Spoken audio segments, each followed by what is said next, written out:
Hey guys, tonight we're going to talk about something most people never dare to face: the silent war happening inside your own mind.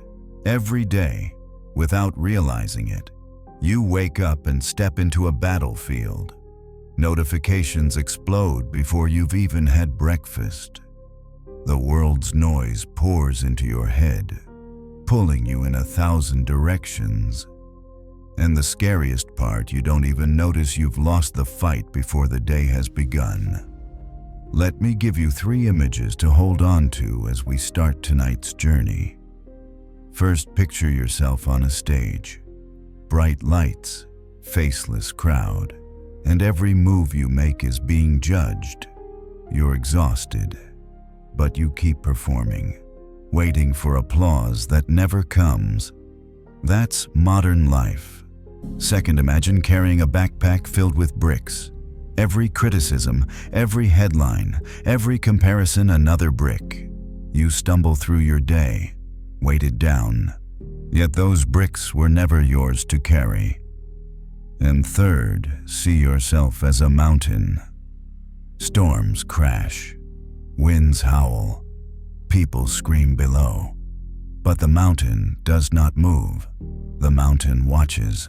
The mountain endures. That's what Stoicism can make of you. Tonight, I'm going to share with you 7 ancient rules the Stoics lived by, rules designed to silence the noise, reclaim your energy, and help you focus so deeply on your own growth that other people's opinions become nothing more than background static. These rules aren't theory, they are practice. And if you commit to them, they will turn you from a performer into a master of your own mind. So, before we begin, take a breath. Settle in. Now, dim the lights and let's ease into tonight's journey together. Rule 1. Starve the noise. Let me ask you something. When you wake up in the morning, whose voice do you hear first? Is it your own? Or is it the endless noise of the world? The buzzing phone, the breaking news, the flood of notifications, the highlight reels of strangers? Think about it carefully, because for most people, the very first breath of their day isn't their own. It belongs to someone else's problems, someone else's drama, someone else's expectations. You wake up, and instead of living your life, you're already reacting to theirs. The Stoics, those ancient masters of the mind, warned us about this very danger. Epictetus, a man who rose from slavery to become one of history's greatest teachers, once said, "Wealth consists not in having great possessions, but in having few wants." And what he meant was not just money. He was talking about mental wealth, the ability to protect your mind from becoming a dumping ground for other people's chaos. Modern life has trained us to be addicts. Addicts of information, of opinions, of validation. We open our phones before we open our eyes fully. We measure our mornings not by peace, but by metrics, likes, comments, headlines, messages. It's a performance stage we never agreed to step on, but one we dance on anyway, desperately hoping for applause that never comes. Marcus Aurelius, the most powerful man in the Roman Empire, could have commanded the attention of millions. He could have filled arenas with his voice. And yet, what did he choose? He chose silence. He chose to write his deepest reflections in a private journal. Meditations, words not meant for the world, but for his own soul. He knew that the truest power is cultivated not in noise, but in stillness. So let's begin here with rule number 1, starve the noise. The monster of noise. Every single morning, before you even sip your first cup of coffee, you feed a monster. You probably don't even know you're doing it. You open your phone, check your notifications, scroll through someone else's success story, someone else's highlight reel, someone else's emergency. That monster is noise constant, suffocating noise. It thrives on your attention. It grows stronger every time you react, every time you compare, every time you defend yourself against voices that don't matter. The Stoics understood this 2,000 years ago. They knew that the mind is the seedbed of life. Guard it, and you grow wisdom. Leave it unguarded, and weeds of chaos take over. Noise is the thief of your inner strength. It makes you question your worth when you see someone else's achievement. It makes you carry the weight of headlines as if the world's burden rests on your back. It makes you replay one criticism for hours while the critic has already forgotten you. Noise robs you of yourself, the sacred morning hour. So how do we fight back? We starve the noise. And the first step is simple, but radical: protect the first hour of your day. The Stoics called this prohairesis, the power of choice. The inner citadel that no one can invade unless you open the gates. In practical terms, that means this: when you wake up, your first 60 minutes belong to you. Not your phone, not your inbox, not the world. Just you, your thoughts, your breath, your peace. Marcus Aurelius reminded himself each morning, you have power over your mind, not outside events. Realize this, and you will find strength. Imagine what would happen if you started each day with reflection instead of reaction, with gratitude instead of comparison, with stillness instead of scrolling. Your life would no longer be a performance. It would be a practice. Opinion fasting. The next step: practice what I call opinion fasting. We live in a culture addicted to commentary. Everyone has something to say about your choices, your lifestyle, your dreams. And too often, we treat their words like commands. But here's the Stoic truth: you are not required to absorb every opinion thrown your way. You are not obliged to defend yourself to people who neither feed you, fund you, nor share your bed. Seneca once said, "We suffer more often in imagination than in reality."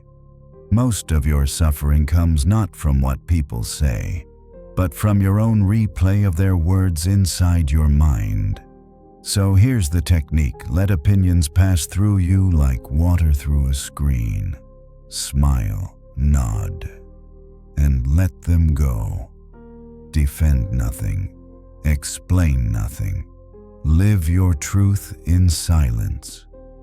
Because the moment you stop defending your life to others is the moment you actually start living it. Example: the social media trap. Let's bring this into the modern world. Imagine this: you post something online, a thought, a project, a photo. Within minutes, someone leaves a comment. That's dumb. What happens next? You spend hours defending yourself in your mind. You craft replies, arguments, counterpoints, all for a stranger who will forget you in 5 minutes. That is the trap of noise. You gave your energy, your mental wealth, to someone who never earned it. Now imagine the Stoic response. You see the comment, breathe, and let it pass through you. You remind yourself, this person does not live my life. Their opinion is not my reality. And just like that, you reclaim your peace, becoming unshakable. When you starve the noise, something extraordinary happens. You begin to hear your own voice again. You rediscover your own desires instead of performing for what the world thinks you should want. Your thoughts become more interesting than anyone else's drama. You stop bouncing like a ping pong ball between other people's moods, and slowly, you become unshakable. Not because you've become hard or cold, but because you've rooted yourself in your own truth. Your first step. So here's your action today. Identify one source of noise in your life and cut it off. That news app flooding you with alerts. That toxic friend who always has something negative to say. That social media account that makes you feel less than you are. Cut it off today. Starve it of your attention. Notice the space it creates. Notice how much lighter your mind feels. This is not a luxury. It's a necessity in a world designed to drown you in noise. Silence is rebellion. Silence is strength. Silence is the soil in which greatness grows. Remember this: the world will always be loud. But you, warrior, must learn to live above the noise, because only in silence do you discover who you really are. And that's where we begin the journey of self-mastery. This is rule number 1, starve the noise, the foundation, the gatekeeper. Without this, none of the other rules will work. But if you commit to it, if you truly reclaim your mornings, your opinions, your peace, you set yourself on the path to becoming unshakable. So I ask you, are you ready to silence the world and finally hear yourself? Rule 2. Move like nobody's watching. Let's get honest for a moment. How many times in your life have you stopped yourself from doing something, speaking up in a meeting, wearing that bold outfit, starting that new project because of a thought that crept into your head? What will people think? This single question has killed more dreams than failure ever has. And here's the bitter truth. Most of those people you're so worried about, they don't even exist. The prison of imaginary judges. You see, right now, whether you realize it or not, you're carrying around an invisible audience. They sit in judgment of your choices, your risks, your authenticity. They whisper in your ear every time you consider stepping outside the lines. What if you stumble? What if they laugh? What if they don't approve? But here's the shocking part: those judges aren't real. The truth: people are too busy worrying about their own lives, their own insecurities, their own invisible audiences to spend much time evaluating yours. You've been living as if you're the star of everyone else's movie, but in reality, you're a background character in most people's daily thoughts. Seneca once wrote, "We are more often frightened than hurt, and we suffer more in imagination than in reality." Your imagined critics have become your prison guards. You built the cell, you locked the door, and now you pace back and forth inside, terrified of a judgment that rarely, if ever, comes. Authentic action. The Stoics had a solution for this suffocating fear: authentic action. They believed that the highest form of living was to act from your true nature, to move from your center, rather than bending yourself to the approval or disapproval of others. Marcus Aurelius wrote in his journal, "It never ceases to amaze me we all love ourselves more than other people, but care more about their opinion than our own." Think about that. You live with yourself every single second of every single day. And yet, you hand over the steering wheel of your life to the passing thoughts of strangers, co-workers, or even family members who might never understand your path. To move like nobody's watching is to reclaim your power.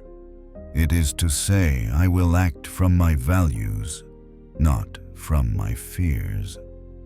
Reality check practice. Here's a tool for you. The next time that anxious voice says, "What will people think?" pause. Ask yourself which people name them.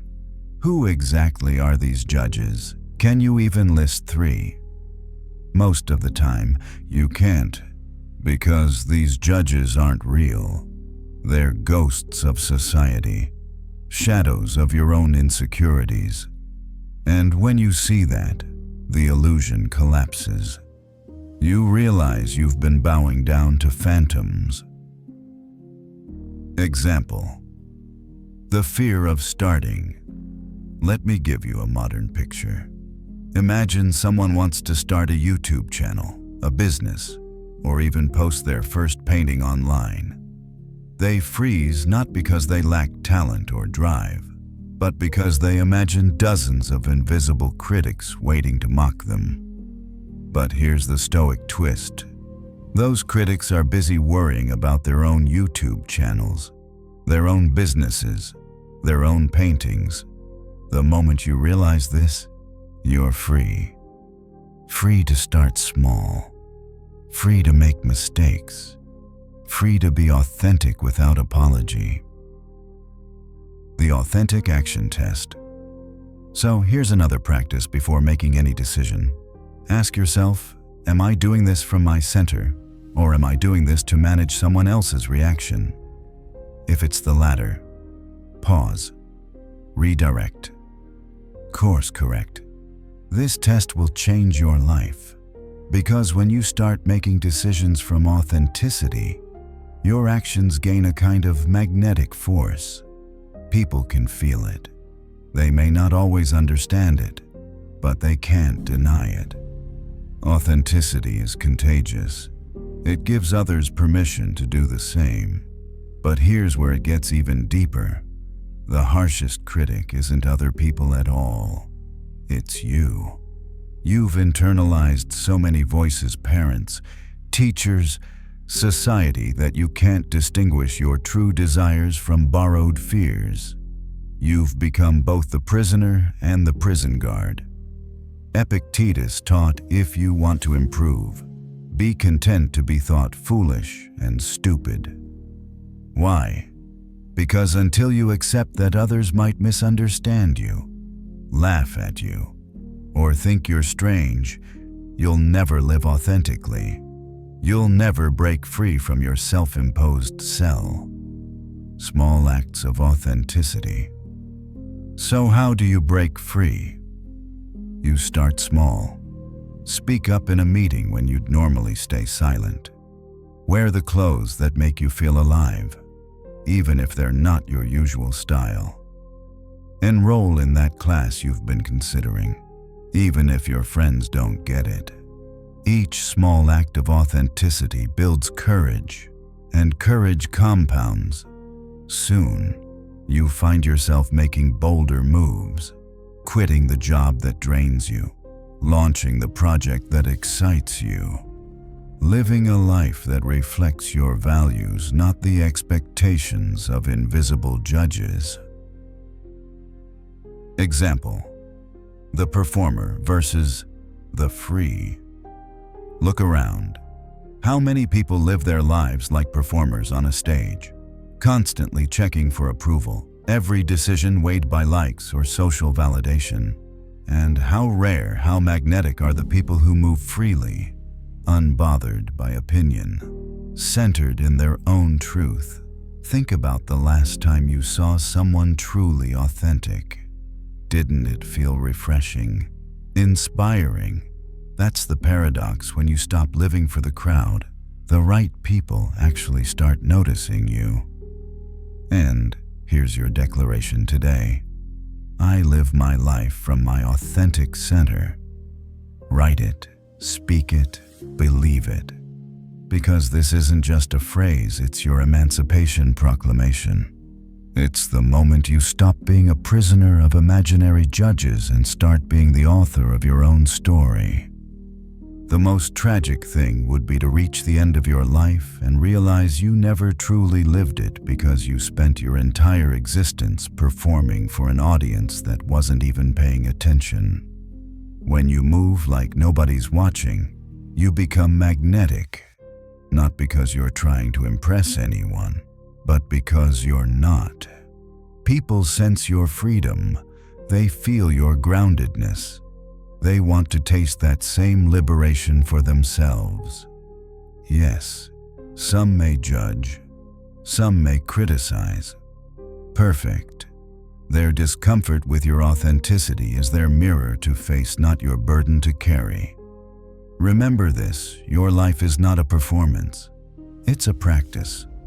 And the only audience that matters is the one you face in the mirror each morning. So today, step off the stage, leave behind the invisible crowd, and move at last, like nobody's watching. This is rule number 2. Move like nobody's watching. The second link in the unbreakable chain of Stoic self-mastery. If you've starved the noise, now it's time to reclaim your freedom from the imaginary audience. Rule 3. Keep your energy expensive. Let me tell you something you probably haven't considered. Your energy is your currency. Every morning, when you wake up, it's as if life has handed you $100 worth of mental, emotional, and physical energy. The question is not whether you'll spend it, you will. The question is, how will you spend it? And here's the uncomfortable truth. Most people burn through their entire budget before noon.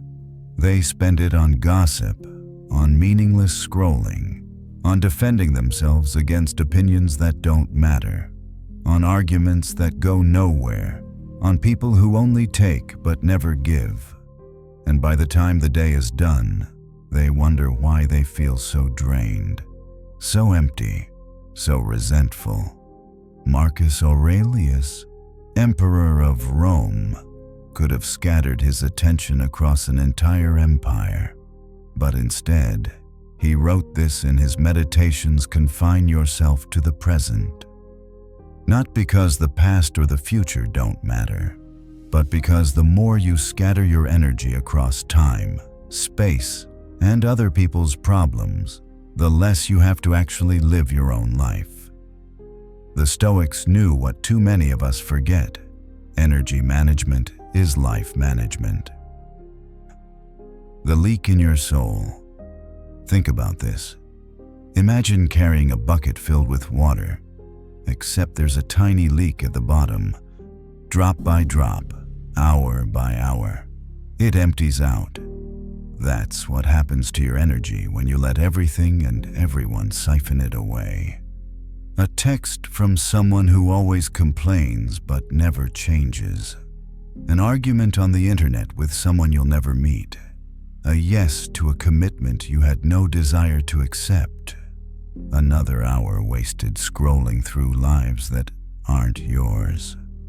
Each one is a leak, and eventually, you wake up wondering why you're so exhausted even though you've barely moved. Seneca once warned, "It is not that we have a short time to live, but that we waste much of it." And the same is true of energy. It's not that you lack energy, it's that you leak it. The expensive energy mindset. So here's the rule. Keep your energy expensive. Treat it like gold. Treat it like sacred currency. Stop giving it away freely to anyone or anything that doesn't truly matter. When you make your energy expensive, you're not being selfish, you're being strategic. You're acknowledging a truth that the Stoics understood: you cannot pour from an empty cup. If you want to show up fully for the things that truly matter, you have to stop showing up halfway for everything else. The power of clean. No. And this begins with learning to say no, not the apologetic, over-explained, guilty no that most people give, but the clean, unapologetic no that comes from knowing your worth. No, I can't take on that project right now. No, I won't attend that event. No, I don't want to discuss that subject. Period. Full stop. No justification required. Marcus Aurelius reminded himself, if it is not right, do not do it. If it is not true, do not say it. You can extend this to your energy. If it doesn't serve your growth, your values, or your peace, don't give it. Example, the people pleaser. Let's put this in modern terms. Picture the people pleaser, the one who says yes to every request, every invitation, every problem. Outwardly, they look generous, but inwardly, they're crumbling, burned out, resentful, exhausted. Contrast that with the person who keeps their energy expensive. They say no often, but when they say yes, it's wholehearted. They're fully present. Their attention is undivided. Their energy is vibrant because it hasn't been drained by 1,000 trivial demands. Which of these two people do you respect more? Which of them would you rather be? Here's your practical Stoic tool, the value filter. Before committing your energy, ask, will this add genuine value to my life or to the lives of people I truly care about? If the answer isn't a clear yes, it's a no. This one filter alone will transform your days. Suddenly, you'll stop wasting energy on conversations that go nowhere, on commitments that don't align, on battles that don't matter. Here's the second test, the motivation check. Ask yourself, am I doing this out of fear, guilt, or obligation? Or am I doing this out of genuine interest and alignment with my values? The Stoics believed in alignment between one's actions and one's nature. If your actions come from fear or guilt, you are enslaved. But if they come from inner alignment, you are free. Seneca said, "He who is brave is free."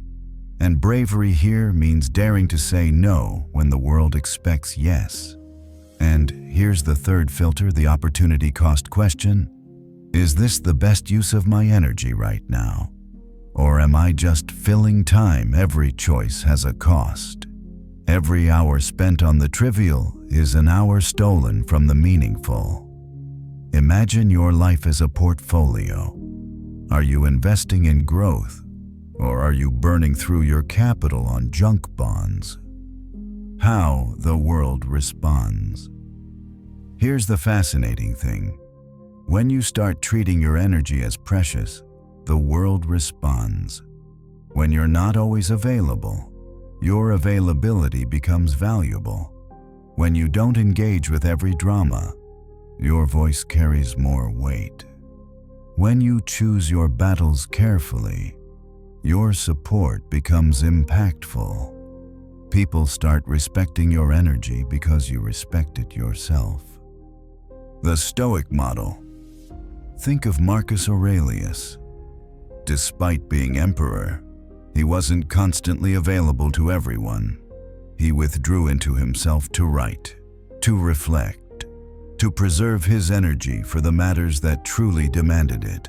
Or Epictetus, who refused to waste energy railing against what he couldn't control. He focused only on what was within his sphere of influence, and in doing so, became a man of immense inner power. They didn't give their energy cheaply, and neither should you. Example, digital drains. Let's look at one more modern drain, digital distractions. How many times have you picked up your phone just to check something, and an hour later you're deep in a rabbit hole of memes, headlines, or arguments? That's energy gone, not just time energy. Each scroll is a coin dropped into someone else's pocket. Each click is a siphon of your attention. When you keep your energy expensive, you stop donating it to algorithms that don't care about your life. You invest it instead in building, learning, creating, connecting. The gift of presence. And here's the paradox. When you keep your energy expensive, you actually become more generous. Why? Because you're no longer giving diluted fragments of yourself to everyone. Instead, you're giving the full, present, vibrant version of yourself to the few people and projects that matter. You're not half engaged in 10 conversations, you're deeply engaged in 2. And people feel that difference. Your action step. So here's your task today. Identify one area where you've been giving your energy away cheaply. Maybe it's that toxic group chat. Maybe it's that person who only calls to complain. Maybe it's the doom-scrolling habit that leaves you empty. Cut it off today. Reclaim that energy. Invest it instead in something that actually matters: your growth, your craft, your peace. Remember, energy is life, and life is finite. When you keep your energy expensive, you're not just protecting yourself, you're ensuring you have enough to give meaningfully when it truly counts. So, warrior, guard your energy like gold. Spend it only where it multiplies. And watch as your life transforms from scattered exhaustion into focused power. This is rule number 3. Keep your energy expensive.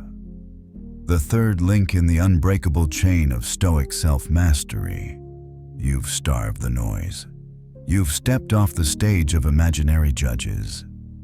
Now, you must protect your most precious currency, your energy. Rule 4. Kill the echo chamber. Let's talk about something invisible but deadly. Right now, you are living in a bubble. And no, that's not an insult. It's the reality of being human. Every one of us walks around inside an echo chamber, a carefully curated reality where the voices we hear, the opinions we absorb, and the routines we follow all sound the same. Here's the danger when you don't even realize you're in an echo chamber. It starts making your decisions for you. It shapes your worldview, your habits, even your identity. And before long, you're not growing, you're just reinforcing what you already believe, dressed up in fancier ways. The Stoics knew the cost of this. Socrates, who influenced every Stoic who came after him, once said, "The only true wisdom is in knowing you know nothing." That humility, admitting you might be wrong, admitting you don't know, was what made him the wisest man in Athens. Meanwhile, the people certain of their own brilliance were actually the most ignorant of all. Your echo chamber makes you feel wise, but in reality, it keeps you stagnant. The comfort trap. Think about your circle of friends. Do they always validate your complaints? Do they always nod and agree, rather than challenging you to grow? Think about your digital life. Does your feed show you the same kinds of content, confirming your existing views, flattering your existing habits, rewarding your existing biases? Think about your routines. Have they become so comfortable that you haven't questioned them in years? That's the echo chamber. It lulls you into a sense of security while quietly stealing your evolution. Seneca warned us, as long as you live, keep learning how to live. The moment you think you've figured it all out, the moment everyone around you echoes your thoughts back to you, you've stopped living and you've started stagnating. The illusion of growth. Here's the terrifying part. The echo chamber doesn't just keep you stuck, it convinces you you're moving forward. You read books that confirm what you already believe. You watch content that reinforces your worldview. You surround yourself with people who never question you, and you call it growth. But it's not growth. It's sophisticated stagnation. You're becoming a shinier version of who you already were, rather than discovering who you could become. Marcus Aurelius once wrote, "If someone can prove me wrong and show me my mistake in any thought or action, I shall gladly change, for I seek the truth, by which no one was ever truly harmed." That's the Emperor of Rome saying, "Challenge me, correct me, show me where I'm wrong," because he knew that growth requires friction. 2 possibilities. If everyone in your circle agrees with everything you say, only 2 possibilities exist. 1, they don't feel safe telling you the truth. 2, you've unconsciously chosen people who will never push you beyond your comfort zone. Either way, you're stuck. The Stoics despised comfort, not the comfort of a warm meal or a safe home, but the comfort of mental laziness. They believed that the soul grows the way a muscle does, by resistance, by challenge, by strain. Example: algorithmic traps. Now let's fast forward to today. Look at your phone. The algorithms know you better than you know yourself. They feed you content you agree with, opinions you like, routines you already follow. Why? Because it keeps you scrolling. But what it doesn't keep you doing is growing. You can spend years inside that bubble, believing you're expanding your knowledge, when in truth, you're just deepening the grooves of your own bias. Killing the echo chamber means breaking free of that algorithm. It means choosing discomfort, choosing challenge, choosing exposure to ideas that rattle you, stretch you, humble you. Good faith growth. But here's the key. Killing the echo chamber isn't about seeking conflict for conflict's sake. It's not about arguing with strangers online or picking fights with family. That's entertainment, not growth. Real growth comes from engaging in good faith with people who can teach you something you didn't know you needed to learn. It's reading a book by someone who disagrees with you, and instead of dismissing them, asking, "What truth might I be missing?" It's listening to someone from a different background, not to debate them, but to understand. It's walking into a room where you're not the smartest person there and sitting humbly, ready to learn. That's the Stoic way. Practical tools to kill the echo chamber. Here are your Stoic tools for this rule. 1. The mental diet check. Audit your information intake. What books, podcasts, and conversations fill your days? Do they all echo what you already think? If so, add something disruptive. 2. The mentor question. Are you learning from people who've solved the problems you face, or just from people who share the same struggles? Seek teachers, not mirrors. 3. The fresh lens exercise.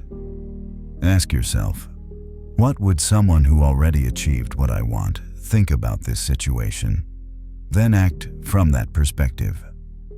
4. The humility practice. Once a week, admit you're wrong about something and thank the person who corrected you. These small practices puncture the bubble. They remind you that growth doesn't happen in comfort zones. The internal echo chamber. And don't forget this, the loudest echo chamber isn't outside you, it's inside your head. The voice that says, "You can't do that because you've never done it before." The voice that says, "You should play it safe because that's what you've always done." The voice that says, "You're not ready because you don't feel confident yet." That's not truth. That's just your comfort zone talking. Replace those stale scripts with better questions. What would I attempt if I knew I couldn't fail? What am I missing because I keep looking through the same lens? What if the very discomfort I'm avoiding is the path to my growth? The power of exposure. When you kill the echo chamber, you discover something incredible. Your ideas can withstand scrutiny. Your decisions can handle being questioned. And when they can't, you learn. You adapt. You grow.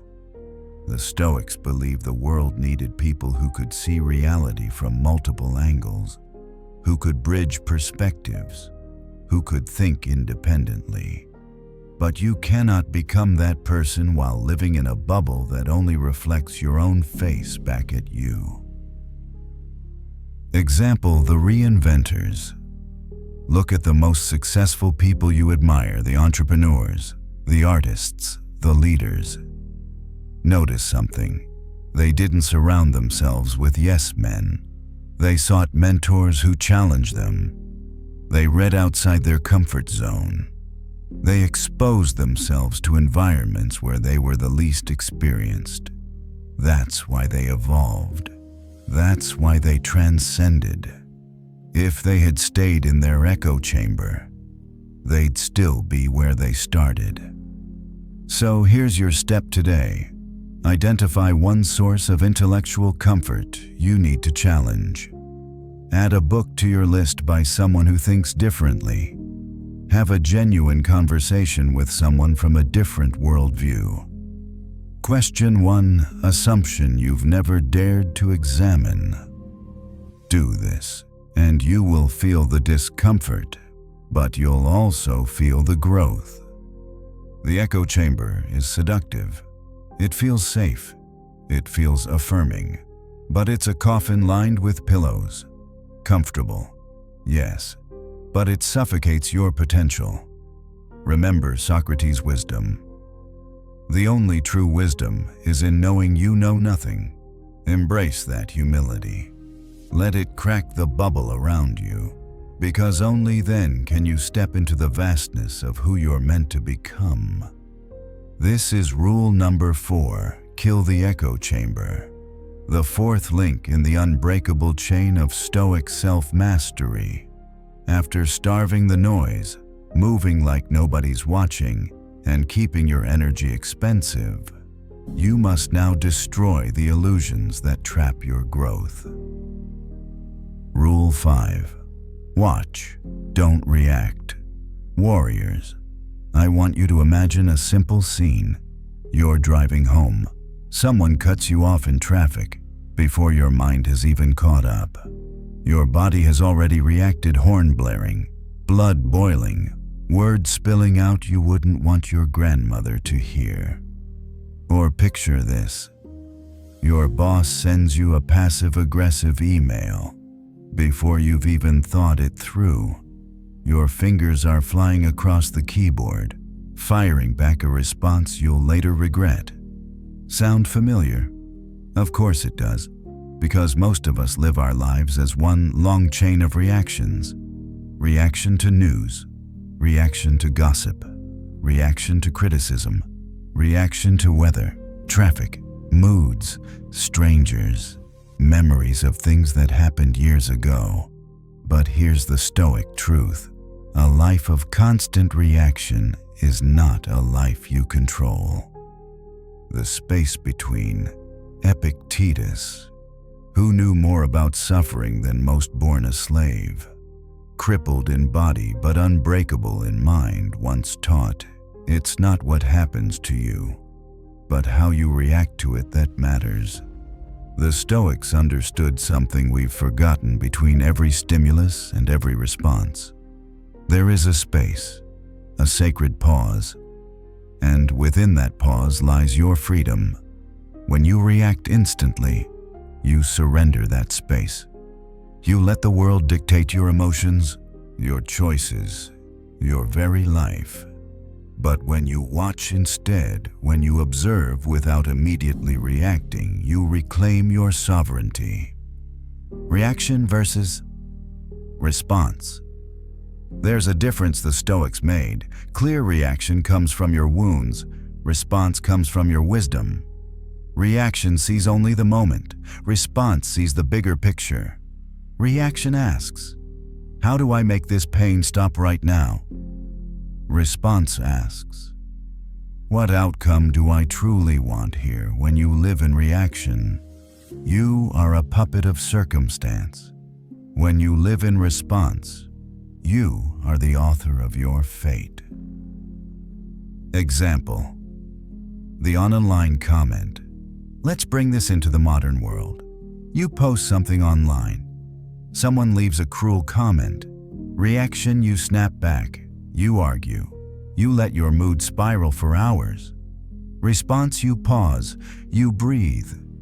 You realize this comment reveals more about their inner chaos than it does about your worth. You let it go. Which version of you has more power? The reactive one controlled by strangers, or the responsive one grounded in wisdom?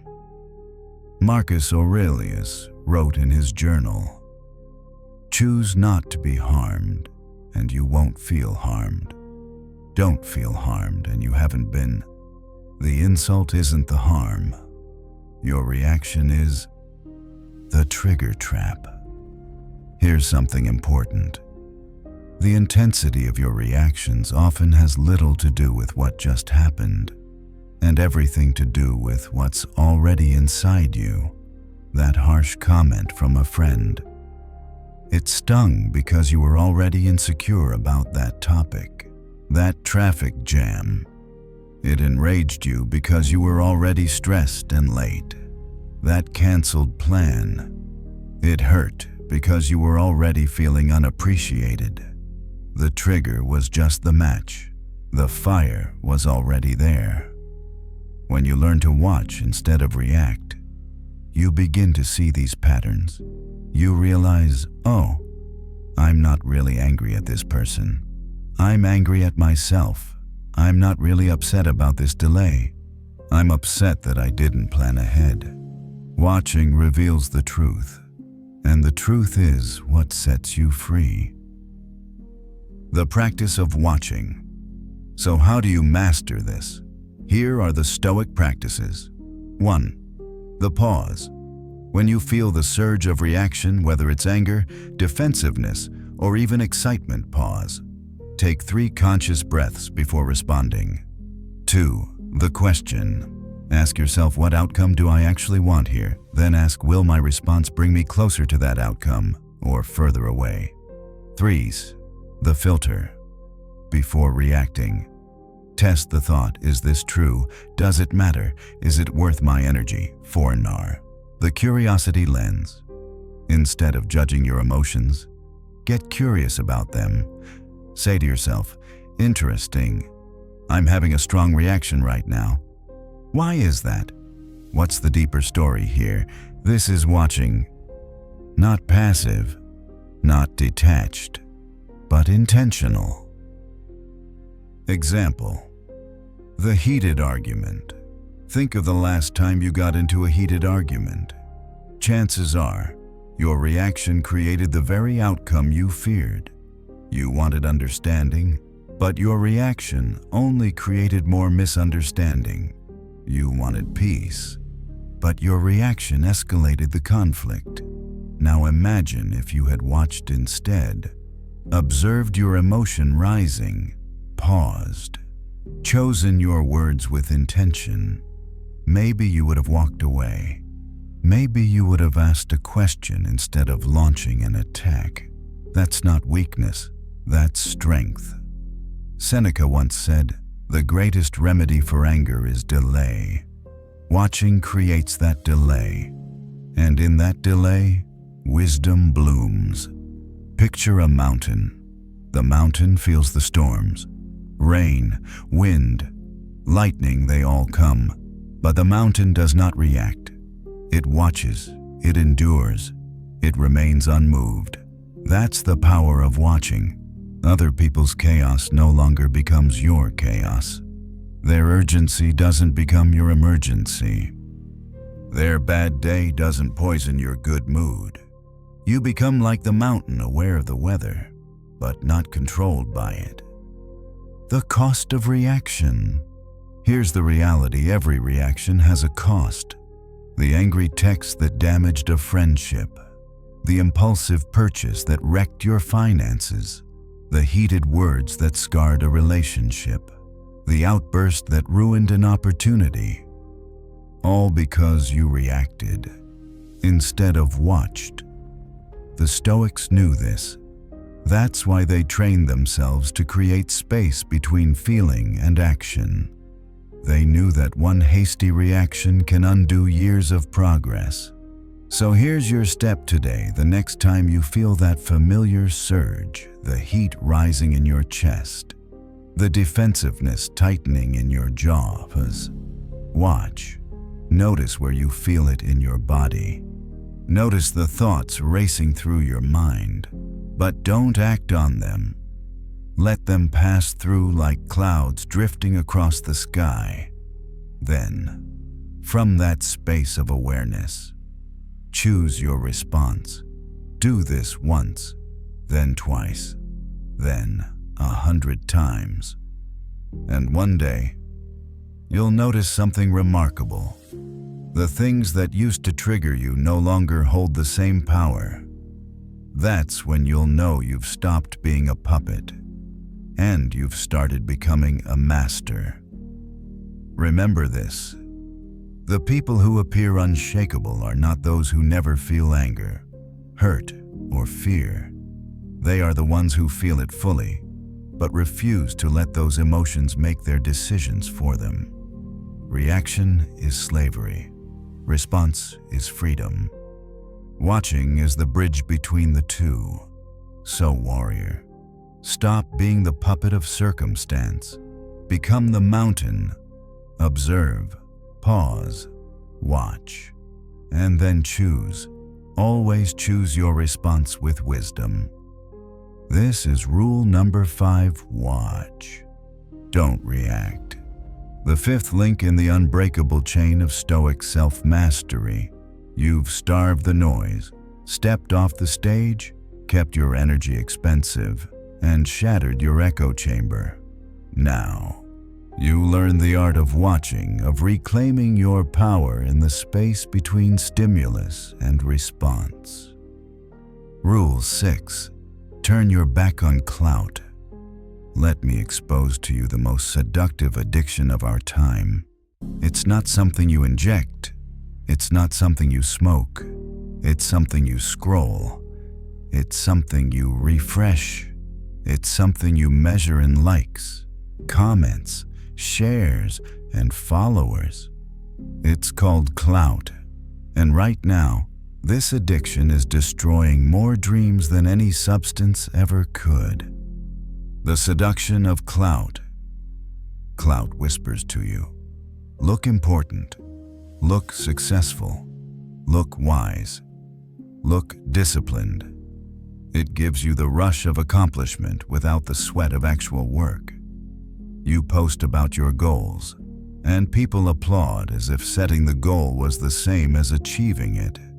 You share a photo of your morning routine, and people admire your discipline as if posting about discipline is the same as living it. The Roman Stoic Seneca warned us it is a shameful thing to be weary of inquiry when what we search for is excellent.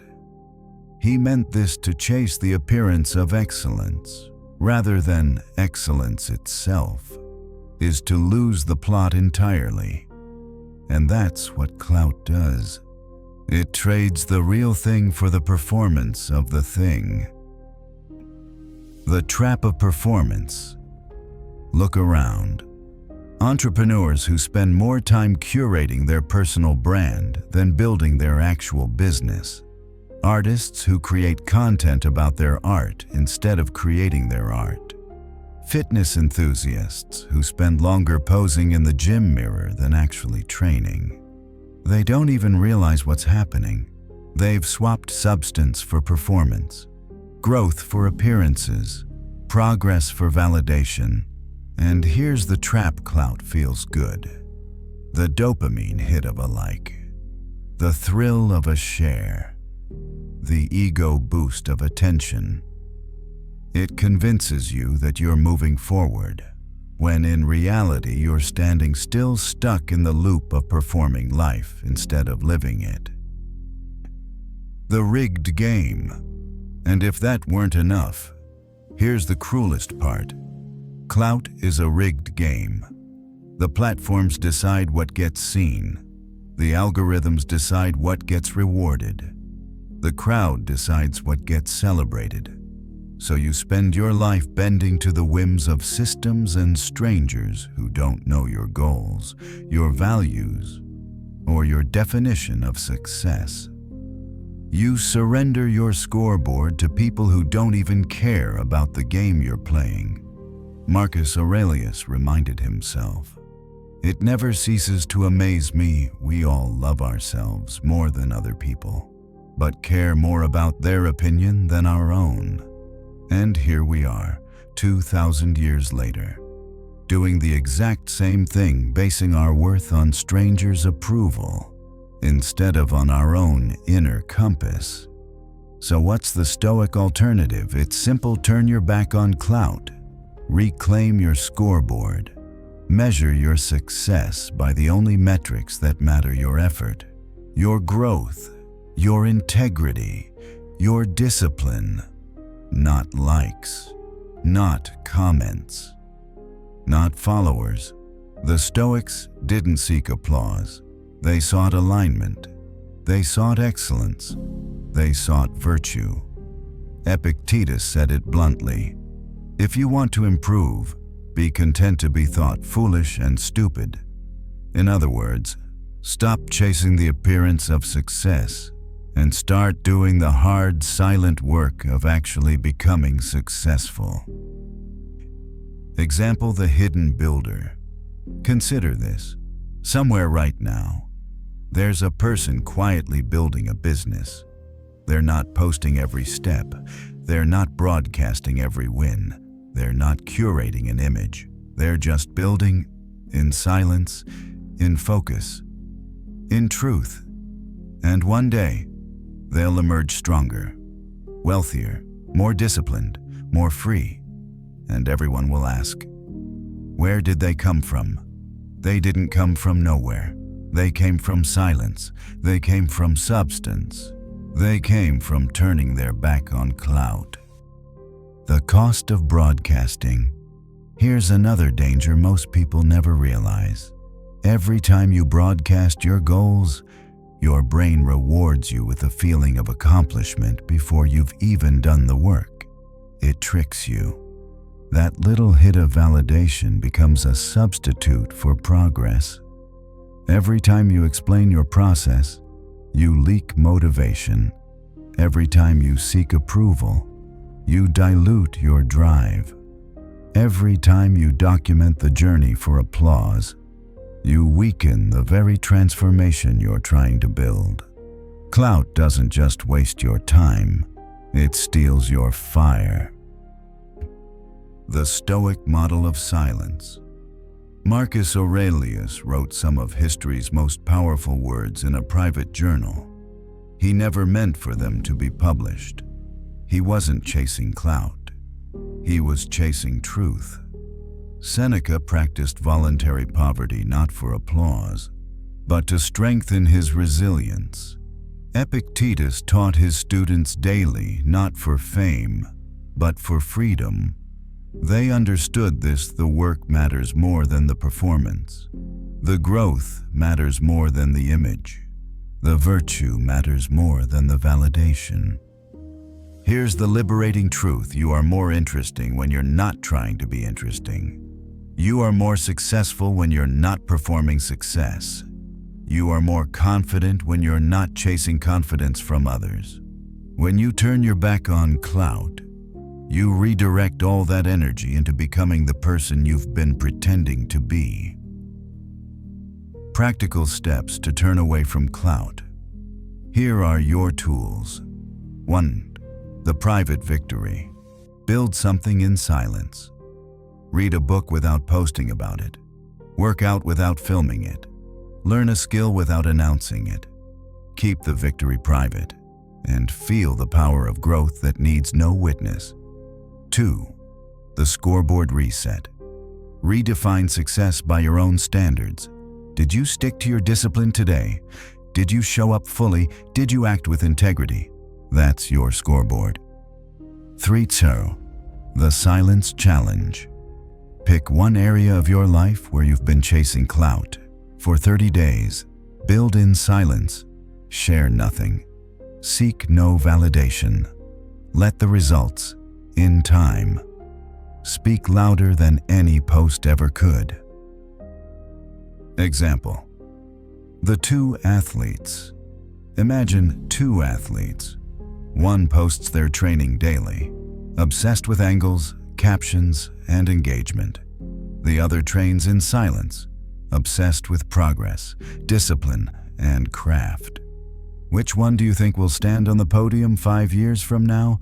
The one chasing clout or the one chasing substance? The answer is obvious. And it's the same in business, art, relationships, everything. Substance outlasts show. So here's your task today. Identify one area where you've been chasing clout instead of substance. Maybe it's your fitness journey. Maybe it's your work. Maybe it's your personal growth. Ask yourself, what would I do differently if no one were watching? What goals would I pursue if I couldn't post about them? What changes would I make if I had to measure progress by my own standards alone? Then do that, in silence. Clout is seductive, but it's empty. It promises recognition, but robs you of transformation. The Stoics remind us greatness is not built in applause. It's built in silence. It's built in private. It's built in the moments when no one is watching but you. So, warrior, stop performing. Stop chasing clout. Start building. Start becoming. Let your results roar louder than your posts ever could. This is rule number 6. Turn your back on clout. The 6th link in the unbreakable chain of Stoic self-mastery. After starving the noise, moving like nobody's watching, keeping your energy expensive, killing your echo chamber, and learning to watch without reacting, you must now reject the addiction of clout. Because only in silence does your true power multiply. Rule 7. Protect your comeback story. Let me tell you something that almost nobody talks about. Right now, while you're busy worrying about opinions, distracted by noise, and tempted by clout, life is preparing you. The setbacks you're facing, the struggles you're enduring, the quiet nights when nobody sees you grinding, these aren't wasted moments. They're chapters in something greater. They're fragments of your comeback story. But here's the catch: you cannot write a powerful comeback story if you're constantly giving away the plot. The power of the unseen. Think about the most inspiring transformations you've ever witnessed. The person who quietly lost 50 pounds. The friend who learned a new language and surprised everyone. The colleague who built a side hustle into a thriving business. I bet they didn't document every single step. They didn't announce every small win. They didn't leak every detail of their plan. They worked in silence. And one day, they appeared transformed. That's the power of a protected comeback story. Marcus Aurelius, whose private journal became meditations, never intended for anyone to read his words. They were for him alone, for his growth, for his accountability, for his quiet transformation. He reminded himself, waste no more time arguing about what a good man should be. Be one. Notice that be, not perform. The real work happens when no one is watching. The energy leak of oversharing. Here's the modern danger oversharing. Every time you announce your goals, your brain rewards you with a dopamine hit, as if you've already achieved them. Every time you explain your process, you drain motivation from the very work that needs it. Every time you seek validation for your progress, you become dependent on external approval instead of internal drive. That's why so many people start strong but fade quickly. They broadcast too early. They trade momentum for validation. And by the time the applause fades, so does their willpower. Protecting your comeback story isn't about secrecy. It's about conserving energy. It's about channeling your focus into growth rather than performance. The sacred gap. Here's a Stoic insight. There's always a gap between who you're becoming and who people think you are. That gap is sacred. Don't rush to fill it. Don't rush to explain it. Seneca wrote, "Associate with people who are likely to improve you." Notice what he didn't say. Broadcast to everyone. The Stoics shared their journey with trusted mentors, with true companions, with themselves, not with the crowd. Your comeback story is being written in silence. Protect that silence. Example: the silent builder. Picture two people. One is posting every detail of their fitness journey, every gym session, every salad, every scale update. The other quietly training, quietly eating better, quietly building discipline. Fast forward 1 year. The first person has burned out. Their journey became a performance, and the performance became exhausting. The second, they step into the room transformed, shocking everyone.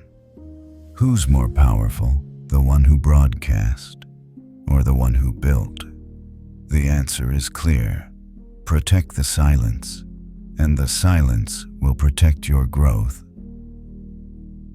Practical tools for protecting your comeback story. 1. The private journal. Follow Marcus Aurelius' model. Write your struggles, your lessons, your progress, not for likes, not for comments, but for yourself. 2. The selective circle. Share your goals only with people invested in your growth: mentors, allies, loved ones who push you higher. Stop casting your dreams before audiences who only consume, not contribute. 3. The surprise element. Keep one area of your life completely off the stage. Train in silence. Build in private. Let the world see the results, not the process. 4. The internal scoreboard. Replace external applause with internal accountability. Each night, ask yourself, did I live with discipline today? Did I move one step closer? Did I honor my own standards? That's your victory. The beauty of the reveal. There's a reason comeback stories hit us so hard. It's not just the transformation, it's the surprise. The shock of seeing someone emerge from silence stronger, wiser, freer. Imagine the power of your own reveal. One day, the people who doubted you will look up and realize while they were distracted, you were building. While they were chasing clout, you were creating substance. While they were performing, you were transforming. Your silence will make your roar deafening. The Stoic way of transformation. Remember, the Stoics weren't hermits hiding from life. They were emperors, advisors, and teachers at the height of influence. But they understood this: the deepest transformations happen away from the audience. In solitude, in self-discipline, in silence. Marcus Aurelius had an empire to run, yet he withdrew each night to his journal. Epictetus, once a slave, built his philosophy on the quiet mastery of self. Seneca, amidst wealth and power, practiced poverty and silence to keep himself sharp. They protected their inner growth. They guarded their comeback stories. So here's your challenge today.